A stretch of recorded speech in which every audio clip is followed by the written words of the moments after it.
This emotion is how reading these last two chapters before what happens in the finale when we get to the climax left me speechless.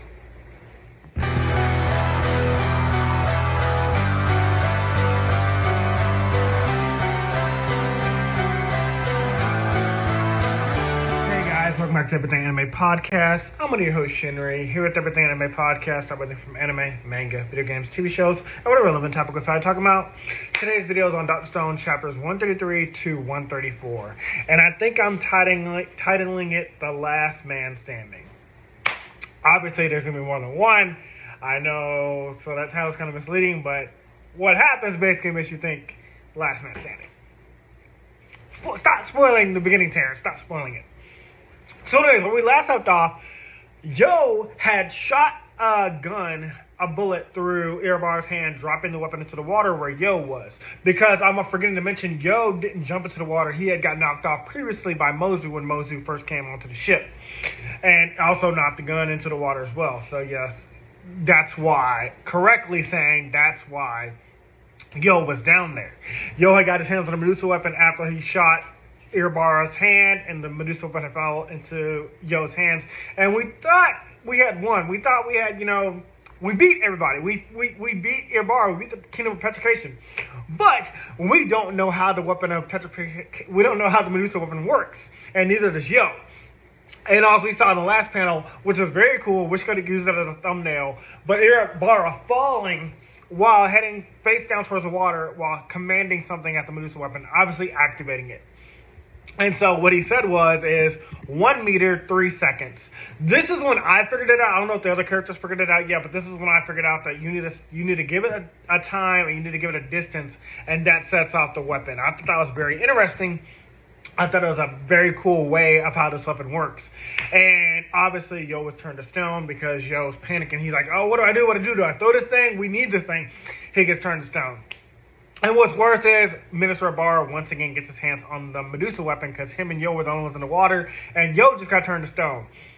He intends to still give Arashi the weapon, but now that everybody's seen the weapon and knows how it works and seen its power firsthand, plus he just used it on Kurosame. He just turned Kurosame to stone, showing mutiny, showing that the master's been dead this whole time. The old man has to come up with a plan to still convince him to activate the weapon in the center of the island. Because Arashi might be big and dumb, but he is one of the villagers that knows that Ibara is like evil. It's also then confirmed that this is how the weapon works. Ibara, I think he's like talking to himself as he commands it to go off in 15 minutes and cover the entire island. So once again, the plan is still to petrify the entire island with everybody on it. Like I said, I'm not going to do the clip again, but Eggman telling Shadow, get off the island right now before the island blows up with you on it. It's basically that. Thankfully, we have Yukio on our side, and with the power of super hearing, he heard everything, and he can relay that now to the Kingdom of Science. So now we know how the weapon works. We know you have to give it a command and give it a distance. So super awesome advantage, and again, that's how cleverly this manga is written. I love that we had Yukio on our side, and his super hearing was able to help us to let the other characters know how this weapon works. All of a sudden, then Arashi comes racing out of the water, heading straight towards the center of the island. So we know, we have to stop him. And thankfully, Yukio knows that. So we have to stop Arashi from getting to the center of the island and letting that weapon go off. Otherwise, we're all dead. Albarillis already understands us and then tells us to Yukio. Yukio summarizes and tells Taiju to use his loud voice to let everybody know, because obviously Taiju has the loudest voice. We love Taiju for that. He's like, basically, Arashi has a Medusa weapon, and we all need to get off this island right now before he activates it with all of us on it. So all of the Kingdom of Science goes after him, while the Kingdom of Petrification seems confused. But seeing that their leader is in trouble, seeing Ibara's in trouble, they decide hey, well, we gotta protect Arashi. We don't know what the hell's going on. We don't know why Ibara turned Kurosama to stone. They don't have the super hearing, but they don't know the whole island's gonna be turned to stone. They don't know that the whole island's about to be petrified. So they're obviously just well, we gotta stop these invaders. These invaders caused all this mess anyway. And even though they were all warned by Taiji, basically, if you don't stop him, we're all going to be petrified. So they're just kind of a conflicting loyalty right now. They're just well, you guys are still the invaders. We don't really know what's going on. So we're just not going to let you get Arashi like that. Ibara is sure that none of them on the island has the power to stop Arashi before the weapon activates, so Ibara's just chilling. He's like, I'm going to chill here on the Pegasus, let the whole island get turned to stone, and I'll be the last man standing. That's the title, The Last Man Standing. As Senku and the others scramble to make up their minds, they try to come up with a plan to stop him while also chasing down Arashi. They're like, the weapon's going to go off in 15 minutes. We have to stop Arashi somehow, but also we don't know how to stop the weapon, and at the same time, like, we have to save ourselves. But guess who comes up with the plan? It's my boy Chrome.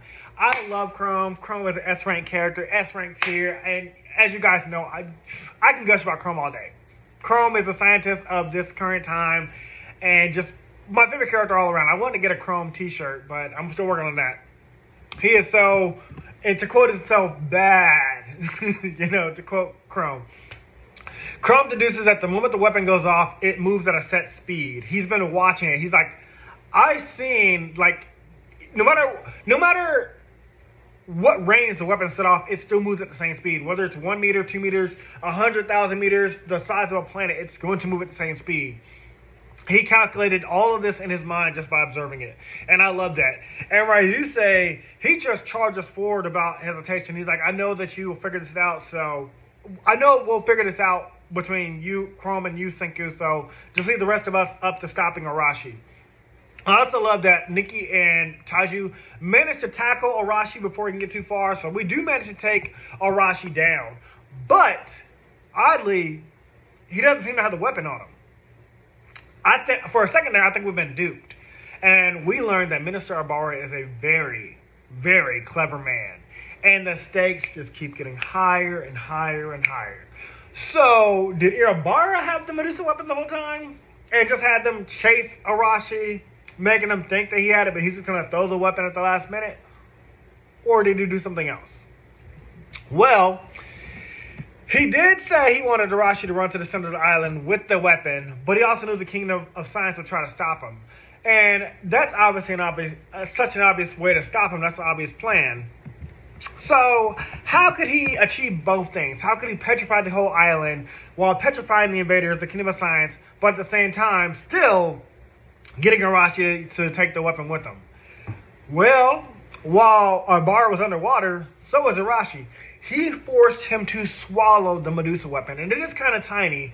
That's why I was confused how this tiny little thing could have petrified the entire world. We learned something else later too about that. And I was just like, what the fuck? So now it's in his stomach. So the only way they're going to get it out is if they cut him open. They're not going to do that. We don't want to shed blood. We're the Kingdom of Science. But yes, there's no way to stop the weapon at this point. This sets out the petrification light from within his body, and one that can't be stopped or stolen. There's no way to grab the Medusa weapon with the drone from inside of his stomach. There's no way to stop this. All the while, Ibara is grinningly evilly ear to ear, and obviously, Arashi is the first one to turn to stone. And all I could think was, this is a despicable old man. This is an irredeemable old man. He's not like Tsukasa that, was doing this all for his sister. He's not like Hyoga, who decided to team up the Kingdom of Science because they have better values than Maz. He is evil to the core. If we somehow save Ibara, that will surprise me. That will literally surprise me. And now the only one that can secure the weapon and stop Ibara is Senku. And I was just clapping. Senku, you are the only one that can stop. Well, not just yet. I am getting ahead of myself a little bit. But, yeah, Senku, they're like, the weapon's activated. What do we do? They basically turn to Senku like, what do we do? And all at once is happening. Everyone is being turned to stone slowly because we were tricked by Ibara. Ibara got us. Yukio thankfully relays information about the timer and distance to Senku before he's fully petrified. He's like, Senku, this is how it works. What do we do? We know it goes off by time. We know it goes off by distance. Like, what can we do? I also love and respect that Hyoga and Maz, while they notice that the petrification light is about to consume them, they have this heart-to-heart conversation. It's like a mutual, we're both wild cards. We both risk everything. But we know that, in the end, Senku will revive us. Senku promised to bring back everybody in the Kingdom of Science. Well, Senku promised to unpetrify the whole world, so even though we're not going to make it out of this, we're not going to make it out of not being petrified, you know, we can trust in Senku. Hyoga then even promises to train Maz in the way of his spear fighting style, which I thought was a cute sentiment because Maz's whole thing was like, this is my natural strength, whereas Hyoga was like, well, or no, this is like my natural talent, and Hyoga's like, well, I got my strength from hard work and training, and I'm willing to train you to become stronger. Just like I said, the speech in the last video, like Naruto talking to Neji, like, I was a failure. You know, the worst jutsu that I couldn't master was a Shadow Clone Jutsu, and no matter how many times I did it, it didn't work. And, you know, through hard work and training, Naruto did master the Shadow Clone Jutsu. Multi-Shadow Clone Jutsu at that. More than anybody's ever done. Forbidden Jutsu. Meanwhile, the petrification beam continues to stretch over the island, even while reaching Senku's fingers. And, you know, the only way to stop the process is to cut off whatever limits petrified. So Senku's like, you know, if a piece of your hair gets turned to petrified by the light, you have to just clip it off and the petrification will stop. But if you don't clip it off, even if you're like, the rest of your body's not hit by the light, the rest of your body will be petrified because it's going to spread. The shot of the beam stops just before hitting the ship of the Perseus that Ibara's on, which I thought was breathtaking. So I was like, okay, yeah, Ibara knew. He might not be a man of science, but he knew the range of what that weapon would be before hitting him. Like, I was like, okay, this is cool. I almost kind of spoiled because I know what happens, how somebody escapes, but since that's not in these chapters, obviously, I'm not going to talk about that, but I almost did. I had to stop myself. So, along with Ibara, his hands, while gesturing wide as if he were God and controlling the whole world, he's like, he's like standing back, admiring his work. All the island has been petrified. The petrification beam, the Medusa weapon has gone off over the entire island. He thinks he's won. He's the last man on Earth, the last man standing. Well, sort of. He now knows about the nitrocysic acid that can bring people back to life, and he plans to steal it and revive beautiful women, just like Maz, basically. He's like, oh, I'll just bring back all the beautiful women for myself, create my own personal harem, which is disgusting, because that's what he was doing to convince the women to go, that, like, we're going to meet the master, that we're basically taken against their will. He's like, oh, yeah, you want to meet the master, but first you got to please this old man. Disgusting. And obviously, if they didn't like him, he probably killed them. I know we're not doing something that dark, and maybe I wasn't supposed to say that on YouTube, but yeah, he R'd them. And I should probably bleep it out. I probably will bleep it out. So there will be a cut, basically what I said. But yeah, he does that to the women more than likely. I also love that as he explored the island, as he explores the island of the Kingdom of Stone that's petrified, all those that are petrified, basically in our Kingdom of Science, they all strike a pose. Like, they're all like fist in the air, one after another, all lined up. It reminds me of like when Zoro, Vivi, and Nami, they were standing on like that, like, not cake, but like that wax candle thing that Mr. 3 had made, and Zoro had said to Nami and Vivi, because obviously, so as the wax is coming over them, you know, they're going to be frozen into place, turned into wax statues. And Zoro just randomly starts striking a pose, and Nami and Vivi like, what are you doing? He's like, well, if I want to be turned into a wax statue, I want to at least have a cool pose. Zoro, why are you standing like that? If I'm going to be a statue, I prefer this pose. This is no time to be playing around. Who said anything about playing? So I thought it was pretty funny. I'll make sure I clip that in there as well. That's not what they're doing. That's revealed in the next chapter, but I thought it was still cool. Even more so, when Ibara sees Sozyu's face, he bursts into laughter, knowing that he killed his father. Again, a disgusting villain. Irredeemable villain in my eyes. Ibara knew exactly who Sozyu was the moment he looked at his face, because he's like, oh, I killed your father. You came back home. We also then learned that as a baby, Sozyu saw that what Ibara did to his father, and he was going to kill him as a baby, but his mother ran off with him. First, thankfully, and we know the story from there. It really gives me, like, what's his name? The dude with the boar head.